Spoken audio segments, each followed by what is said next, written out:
बच्चों, आज हम अब मैथिली शरण गुप्त के द्वारा लिखा गया चौथे नंबर का गीत पढ़ेंगे। इसमें उर्मिला जो है लक्ष्मण के वियोग में अत्यंत व्यथित हैं और अपनी इच्छा प्रकट कर रही हैं कि उनके मन में क्या इच्छा है वो अपनी सखी से बता रही हैं कि यही आता है इस मन में। उर्मिला कहती हैं कि मेरे मन में बस एक यही बात आती है कि छोड़ धाम धन जाकर मैं भी रहूं उसी वन में, कि मैं इस राजभवन के सारे सुख धन वैभव संपदा सब कुछ त्याग करके उसी वन में रहने चली जाऊं जहां मेरे प्रियतम लक्ष्मण निवास करते हैं। प्रिय के व्रत में विघ्न न डालूं, रहूं निकट भी दूर। उर्मिला की इच्छा ये है कि मैं वहां वन में रहूं, प्रियतम के पास रहूं, लक्ष्मण जी के पास रहूं और निकट रहते हुए भी उनसे दूर रहूं, अर्थात उनके पास भी रहूं, उनको दूर से देखूं और उनसे दूर भी रहूं, ताकि उनके जो व्रत में, उनकी तपस्या में, उनके किसी कार्य में बाधा ना आए। व्यथा रहे पर साथ साथ ही समाधान भरपूर। कह रही हमें इस बात का कष्ट तो रहेगा कि हम उनसे दूर हैं, लेकिन साथ साथ उनके दर्शन मिलने के कारण उसका समाधान भी होता रहेगा, उस समस्या को हम कम भी कर सकते हैं। कह रहे हर्ष डूबा हो रुदन में यही आता है इस मन में। कह रहे उनको देखने के कारण, उर्मिला क्या कह रही है, लक्ष्मण जी के दर्शन पाने के कारण मेरा मन आनंदित होता रहे और प्रत्यक्ष उनसे वार्ता न कर पाने के कारण, सामने से बिल्कुल स्पष्ट रूप से न मिल पाने के कारण, प्रत्यक्ष न मिल पाने के कारण मेरे जो नेत्र है वो आंसुओं से डूबे रहे, मैं रोती भी रहूं, अर्थात मैं रोते हुए भी उनके दूर से दर्शन करके प्रसन्न होती रहूं।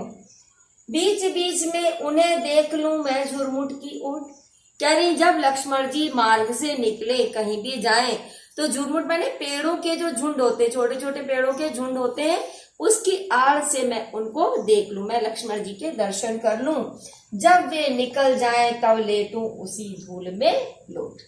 कह रही जब उस मार्ग से वो निकल जाएं, लक्ष्मण जी जिस मार्ग से जाएं, मैं उसी धूल में लोटती हुई लेटी रहूं। उस धूल में लौटकर लेटने से क्या होगा, उनके सामीप्य की उनको जो है अनुभूति होगी, प्रसन्नता प्राप्त होगी।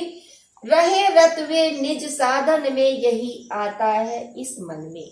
मैं भी आनंदित होती रहूं उनकी धूल, चरण रज को प्राप्त करके, उनकी धूल को स्पर्श करके, और बस मेरे मन में एक ही बात आती है कि सब मुझे भी प्राप्त हो जाए और उसके बाद भी उनकी साधना में, उनकी तपस्या में जो भ्रात प्रेम है, जो सेवा भाव, उसमें किसी तरह की कोई बाधा ना आए। जाती जाती गाती गाती कह जाऊं यह बात। अब उर्मिला क्या कह रही है, मैं जाते जाते गाते गाते एक बात कहना चाहती हूँ, मैं ये बात कह रही हूँ। क्या कह रही है, धन के पीछे जन जगती में उचित नहीं उत्पात। कि धन के पीछे इस संसार में, इस पृथ्वी तल पर किसी भी तरह का कोई उपद्रव अच्छा नहीं है, क्योंकि जब भी कोई समस्या उत्पन्न होती है तो धन के, राज्य के लोभ में उत्पन्न होती है। आज अयोध्या का जो ये सत्यानाश हुआ, जो दुर्दशा हो गई, राम को जो वनवास मिल गया, लक्ष्मण जो उनके साथ चले गए, भरत ने राजगद्दी स्वीकार नहीं की, पिता की मृत्यु हो गई, ये सारे जो उत्पात हुए वो धन और राज्य के लोभ में हुए हैं। इसलिए इसका जो है लालच अच्छा नहीं है। प्रेम की ही जय जीवन में यही आता है इस मन में। कह रहे इस मानव जीवन में केवल प्रेम की ही विजय हो, सभी लोग की प्रेम की जीत हो, आपस में प्रेम से रहे, भाईचारा हो, यही बात बस मेरे मन में आती है। इसके अतिरिक्त मेरी कोई इच्छा नहीं होती है।